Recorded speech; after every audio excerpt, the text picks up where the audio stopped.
Just wanted to, get you to elaborate a little bit more on the decision to keep Bryan around in management, and also address the idea that you've got a $2 million slot open for a candidate to be named later, let's say. So the decision on Bryan, we spent the last 2 weeks analyzing where we are as an organization and decisions made to date. That analyzation was done by going out and meeting with people within the NBA that ultimately are people that I admire and respect for their basketball intelligence. I also spent a full day at the NBA office and got a lot of input there. In addition to that, we went back and talked to members of this organization, meaning the Raptors and Maple Leaf Sports, and got feedback there. So we had a short window. I know some people think it took too long, but 2 weeks was a bit of a process trying to get all that done. Once we accumulated that information, the decision was made to try to make sure that we protect the best interests of the organization going forward by doing two things. Number one, I admire and respect Bryan and his passion and loyalty for the Raptors and for Toronto. I think he's actually done a good job with that. I think he has gotten involved in the community. He's gotten involved in the game of basketball in Canada. And on that area, I give him high marks.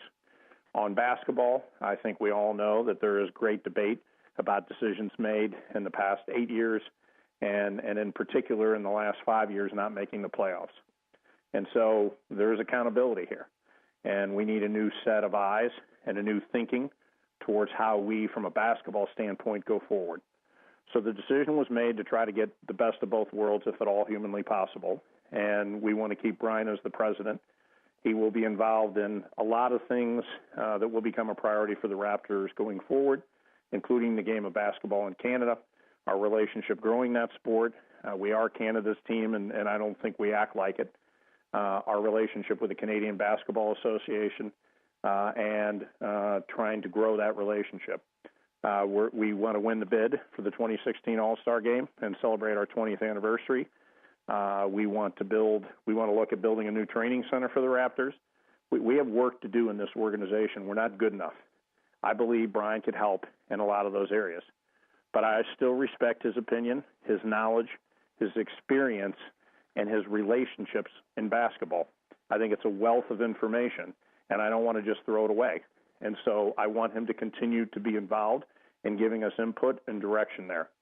That said, the only way this is going to work is if we hire a GM that has the responsibility and the authority to make all basketball decisions at the end of the day, and this GM will have that.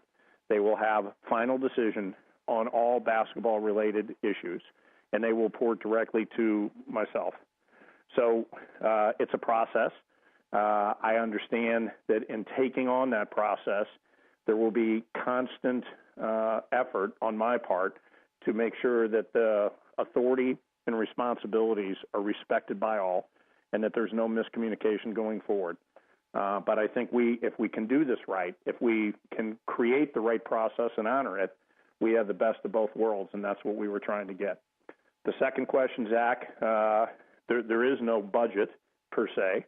The great thing about the Raptors is that our ownership is very committed to winning. And so we will look at what we have to do when we find the right person.